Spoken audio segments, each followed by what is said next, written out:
미국이 중국의 기술 산업에 지원하는 걸 금지하는 새 규정을 만들면서 중국 반도체 산업 전반에 걸쳐 주요 직책을 맡고 있는 미국인들에게 선택의 시간이 왔습니다.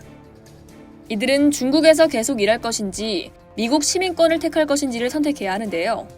이런 선택에 놓인 미국인만 40명이 넘는 것으로 알려졌습니다. 16일 월스트리트 저널에 따르면 중국 반도체 기업 16개사에서 일하는 고위 임원 43명이 미국 시민권자로 집계됐습니다. 이들은 최고 경영자부터 부사장, 회장 등 최고 경영진 직함을 보유하고 있습니다. 이들 대부분이 미 실리콘밸리에 있는 반도체 제조업체나 장비회사에서 수년간 일한 뒤 중국 반도체 산업으로 이동한 것으로 조사됐습니다. 일부 인재들은 2008년에 중국 정부가 연구 수준을 높이기 위해 도입한 1000명의 인재 프로그램을 포함 국가 차원의 프로젝트로 중국에 들어갔습니다. 앞서 미 상무부는 중국을 대상으로 1년의 반도체와 칩 제조 기술 관련한 수출 통제를 실시했습니다. 미국의 기술 노하우가 중국에 흘러가는 걸 막기 위해서입니다. 이번 조치는 미국에서 중국을 대상으로 실시한 기술 산업 관련 규제 중 가장 강력한 것으로 꼽힙니다. 해당 조치에 따르면 미국인은 허가 없이 중국의 첨단 칩 개발이나 생산을 지원할 수 없습니다. 여기엔 미국 시민은 물론 영주권자, 미국 거주자, 미국 회사 등이 포함됩니다.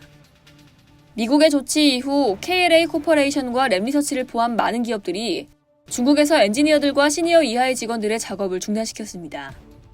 베이징에 본사를 둔 나우라 테크놀로지 그룹과 네덜란드 장비 제조업체 ASML 홀딩을 포함한 여러 기업들은 미국 직원들을 철수시켰습니다. 중국 최대의 칩 제조 장비 공급업체 중 하나이자 상하이 증권거래소에 상장된 에이맥의 핵심 인력도 미국인입니다. 에이맥의 연례 보고서에 따르면 이곳 설립자이자 회장인 제럴드 인을 포함 6명의 고위 관리자와 핵심 연구원이 미국 시민입니다. 이는 실리콘밸리에 있는 인텔과 어플라이드 머티리얼즈 등에서 20여 년 근무한 뒤 에이맥을 설립하기 위해 미국을 떠났습니다. 상하이에 본사를 둔 에이맥은 랩리서치와 어플라이드 머티리얼즈 등 다른 글로벌 기업에는 여전히 뒤지지만 이 분야에서 떠오르는 기업으로 평가받습니다. 연례 보고서에선 지난해 중국 정부에서 5천만 달러가 넘는 보조금을 받은 것으로 되어 있습니다. 중국 기업 기가 디바이스도 이번 미국의 조치에 영향이 있을 것으로 예상됩니다. 기가 디바이스는 자동차와 개인용 컴퓨터에 사용되는 플래시 칩을 디자인하는 기업인데요. 사측 연례 보고서에 따르면 슈칭밍 부회장과 청타이 이사는 미국 여권을 소지하고 있습니다. 또한 중국에서 코팅과 개발 장비를 생산하는 킹세미에는 첸싱롱 전무가 미 영주권을 갖고 있습니다. 이들 중국 기업들은 미국의 규제에 제동이 걸리게 되는데요.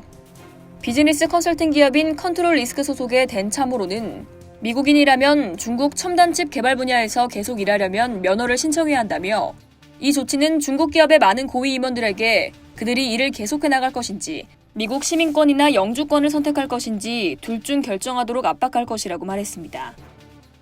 이상 여의도TV였습니다.